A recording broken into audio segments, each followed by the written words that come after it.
जय माता दी। बद्रीनाथ धाम की यात्रा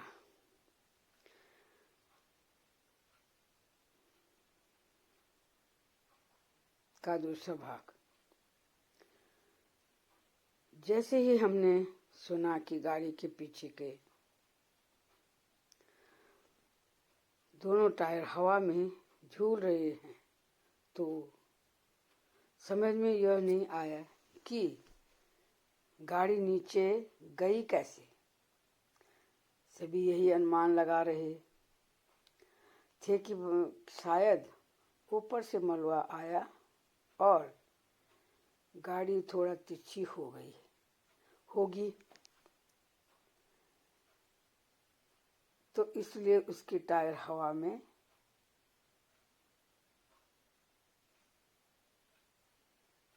होंगे।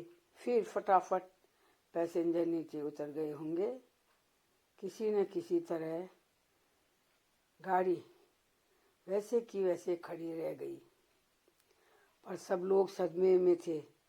जैसे हम गुजर रहे थे, किसी को पूछ नहीं सकते थे क्योंकि गाड़ी खड़ी करने की जगह नहीं थी।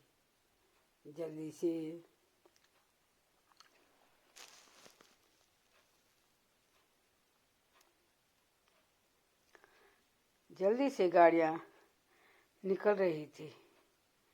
जो भी वहां बैठे हुए थे वह सब सदमे में थे क्योंकि उनको विश्वास ही नहीं हो रहा था कि वह बच गए हैं। ड्राइवर की सूझबूझ के आज सारे पैसेंजर बच गए क्योंकि ड्राइवर ने एकदम ब्रेक लगा दिया, नहीं तो पता नहीं क्या हो जाता।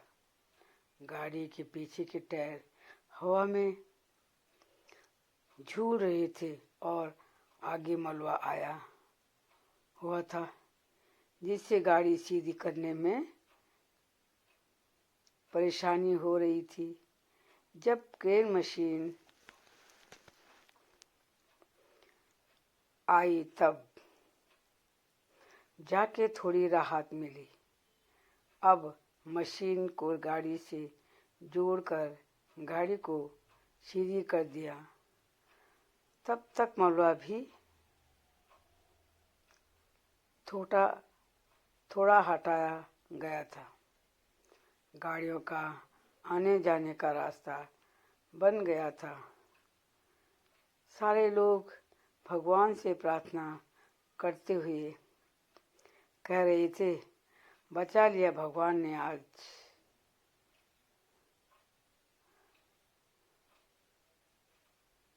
हम तो यात्रा पर निकले थे, सबकी कुशल की कामना करते हुए जा रहे थे। अब हमें देवप्रयाग मिलता है, वहाँ पर थोड़ा रुक कर नाश्ता करते हैं, सब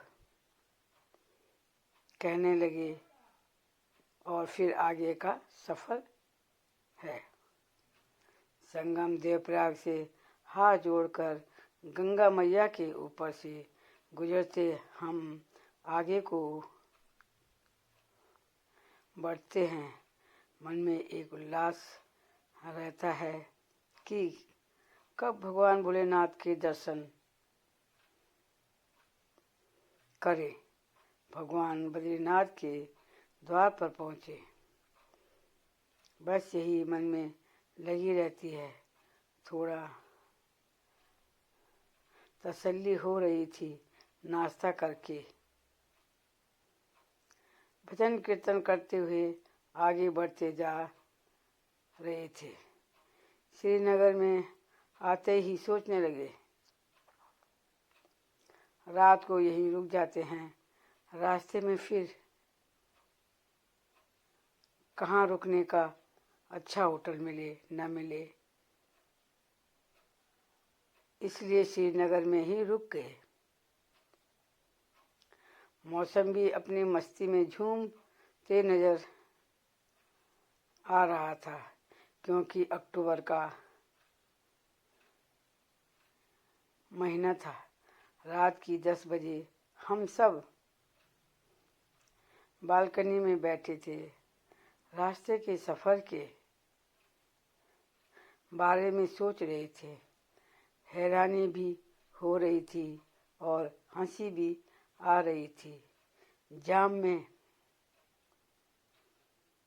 फंसे हुए थे वो भी याद आ गई। हम तो जिसमें सफ़र कर रहे थे वो थी 10 सीटर टूरिस्ट गाड़ी का, पर हमारे पीछे स्विफ्ट कार थे। इसमें सभी अपने ही परिवार वाले लग रहे थे। उनके साथ एक 60 साल की अम्मा थी।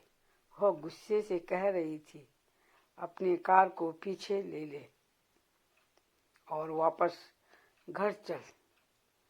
तब तक उनके नाती पोते हंसने लगे और कहते हैं, पापा अपनी कार में को पंख लगा लो और उड़ा दो। वैसे तो यह न आगे जाएगी और न पीछे आएगी। आप तो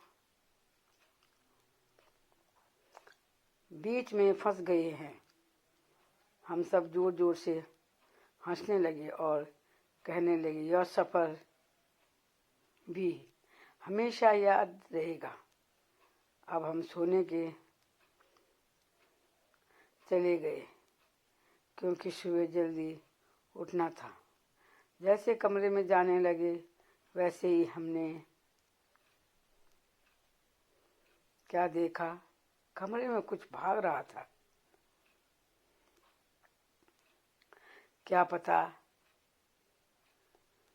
पता नहीं चला। सब साथ वाले कमरे में गए और ढूंढने लगे। कभी इधर भागे कभी उधर। तब सीमा के पैर के नीचे आया तो वह जोर से चिल्लाई। सब भागे, देखा तो कॉकरोच। फिर रुचि ने जल्दी से पायदान उठाया और दे मारा क्लॉक के ऊपर। उसके बाद सब सोने के लिए चले गए।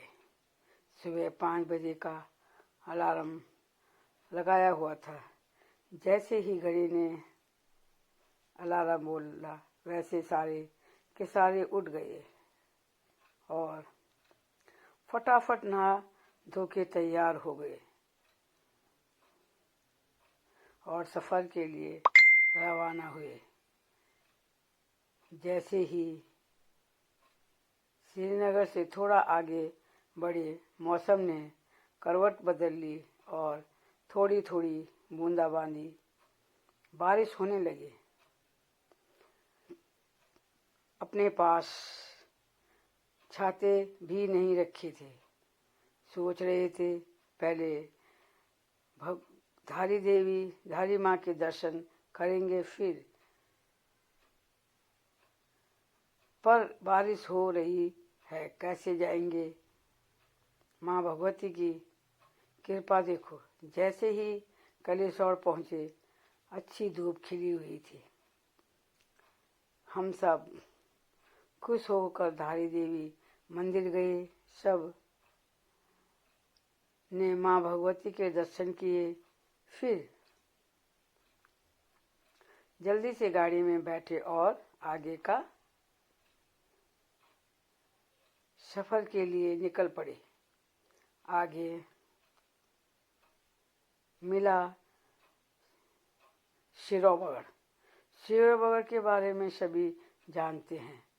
पहाड़ की यात्रा करनी बड़ी मुश्किल होती है। शिरोबगढ़ में भारी भरकम साइडिंग हो रहा था। फिर हुआ वही, सारी गाड़ियां खड़ी हो गई।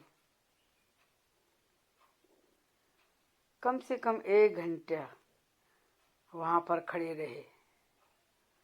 अब आया रुद्रप्रयाग। फिर हमने गाड़ी रोकी और चाय नाश्ता करने पहुँचे एक होटल में। चाय पकौड़ी खाई, चले आगे के सफ़र पर। हमारे साथ दो ऐसी थी जिनको भूख